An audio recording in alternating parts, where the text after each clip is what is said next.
Hey, Brandon Vuklich here with Multifamily Momentum. I got my buddy Christian here from Multifamily Strategy joining us again, talking about something that's kind of a hot topic.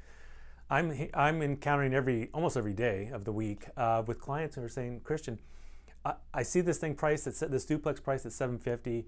I cannot pay 750 for that. My first question is why? Well, my analysis, or I just see the market's cooling off. You know, I can only do 650 or something like that. Yeah. As a multifamily investor yourself, Yeah. what is your perception on price or your thought process when you're looking at a deal? Are you hung up on that number? I never look at price. And granted, Cody and I do a whole lot of seller financing. Yes. And now at some point, you can't pay $25 million for a $200,000 property. Exactly. So it's not that I don't care about price at all, but it is one of many factors that you look at in a deal. I think most people are hung up on price. And if you can get over that, as an investor, if you can get over the price, you can do just about anything because you have terms, the balloon, special clauses, which Cody and I specialize in, just special creative clauses that make things make more sense to us. That's not even getting into all the different things you do with tax savings and depreciation. I mean, there's a ton of factors, and you can actually play with them all. Creativity, even the tax assignment can be used creatively. Creatively. Yes. Creatively. That's right. So price is one of many factors, and the reason that we don't look at it too closely is because that is what everyone else is looking at. If you only use bank debt, which we're going to talk about, I'm sure, price matters a lot because you can't actually get financing if it's not going to appraise. So if you're playing on my end of the court, it's one of like 15 things that I look at. Right. If you're playing in the conventional space, which a lot of people are, you just have to make sure, what is this going to appraise at? And that is where you need to talk to a professional like Brandon who knows his market. That's where you work with an experienced broker. Right. So I appreciate that because I do this full time. Yeah. Almost 6 days a week, pretty much full time, looking at deals, analyzing deals. So when a client comes to me and says, like, I can't pay $750 for that, my first question is why, right? What are the numbers you're running? And of course, if you're using bank debt, which you guys don't usually do, but it's got to work. It's got a cash flow positive. I just would like to ask where my clients are pulling their numbers from. Where are you pulling this analysis from, or your perception of the value? And we do have to understand that the agents, they don't always price things right. Sometimes they price them too low, and it's a deal at 750. I know what every duplex, triplex, fourplex is trading for. If I see something at 750 that I know it should be 850, I'm going to tell my client. And it's hard for them to wrap their head around that right now because things are cooling off. Why would I think this is worth 850 when it's priced at 750? Because that agent doesn't know what they do. It's Sally Jones selling houses on the lake or whatever. She doesn't do multifamily. Flip side is you might have someone who, again, doesn't know the market and thinks it's still hot. An agent that's newer doesn't understand about cash on cash return or cap rates and prices something at 800 that is nowhere near worth $600,000. So I appreciate you saying, trust the professional. I do this. I analyze deals all day long, all week long, and I understand that you're trying to wrap your head around a cooling market and rising interest rates, but there's so much more to the story, right? When you're looking at the deal, that's the thing. That's the point I'm trying to make. Is there's so many other things to look at.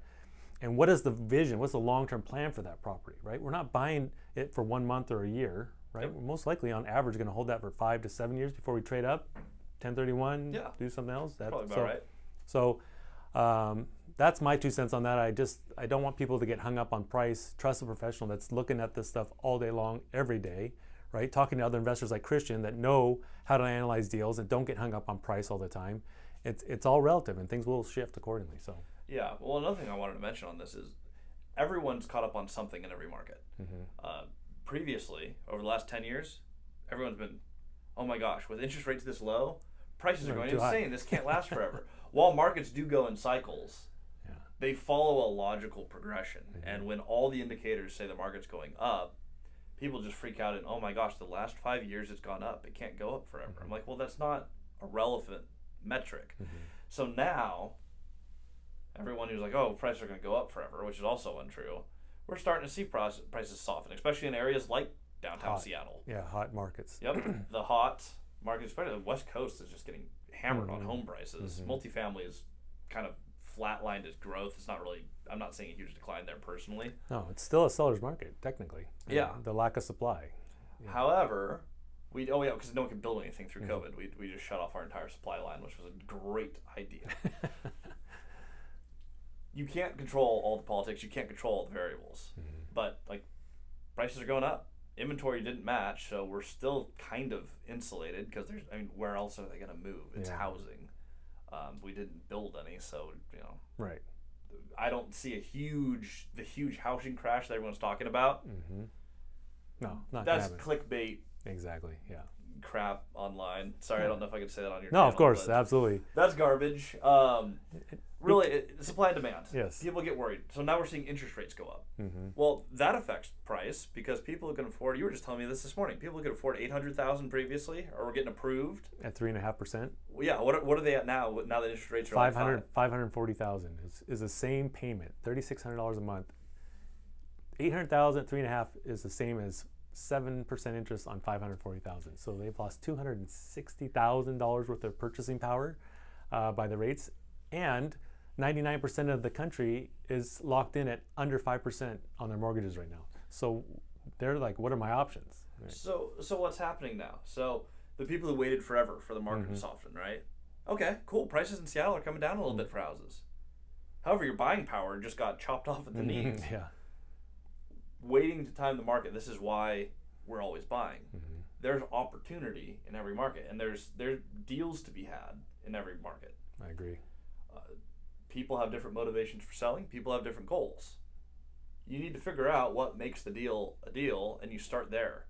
If you're worried about the pricing and the debt and the interest rate before you know what the deal is, you're going about it completely backwards. The order of operations is always, without exception, deal. Then you figure out what the debt's going to be. And if you need additional capital, are you bringing in an equity partner? Deal, debt, equity. Deal, debt, equity. Always that order, and that's in every market. Prices are expensive today? Awesome. Guess what's going to be higher in the future? 10 years from now, prices will be higher than they're at today. Yeah. We're printing money like crazy.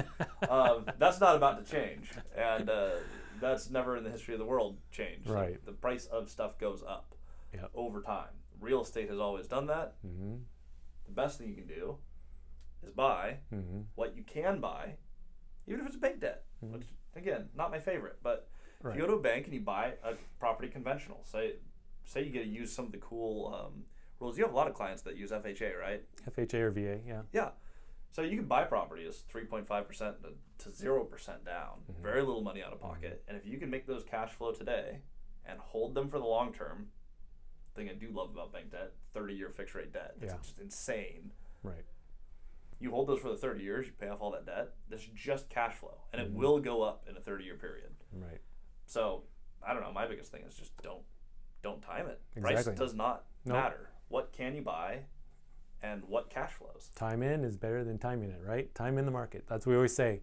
Hey, if you'd like to learn more about his program, Multifamily Strategy, and the whole deal, debt to equity process and seller financing, check out Multifamily Strategies with Christian and Cody.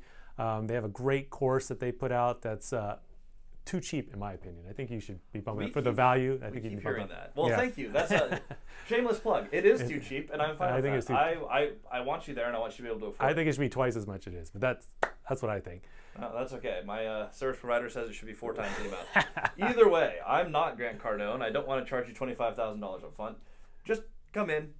Join it if you want to learn it. We'll try to play the creative game. We'll have a link to their channel and to their program in mind. If you'd like to connect with me, fill out the link below for an investor questionnaire, and we will talk more about investing in multifamily in Washington State. Thanks.